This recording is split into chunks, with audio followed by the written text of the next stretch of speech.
Grabe, napakatindi ng pahayag ni Trump laban sa Iran. Habang pumapasok na sa ikalawang linggo, ang digmaan sa Middle East lalo pang umiinit ang tensyon matapos ang matapang na pahayag ni Donald Trump laban sa Iran.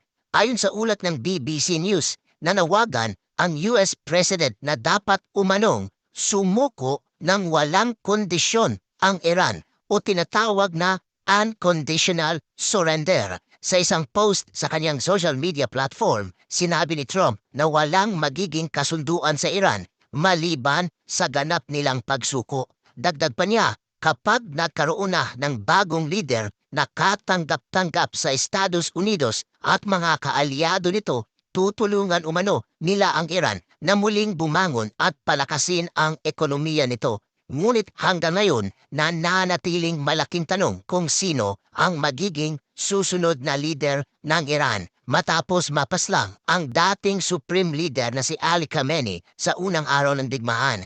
Ayon naman kay Caroline Leavitt na tagapagsalita ng White House, inaasahan ng administrasyon na maaaring tumagal ang operasyong militar laban sa Iran ng 4 hanggang 6 na linggo. Sinabi rin niya na layunin ng US na pahinain ang kakayahang militar ng Iran kabilang ang kanilang naval forces. Samantala, patuloy ang palitan ng pag-atake sa rehiyon. Sa mga nakaraang araw, naglunsad ang Iran ng drone at missile strikes laban sa mga bansang may US military bases.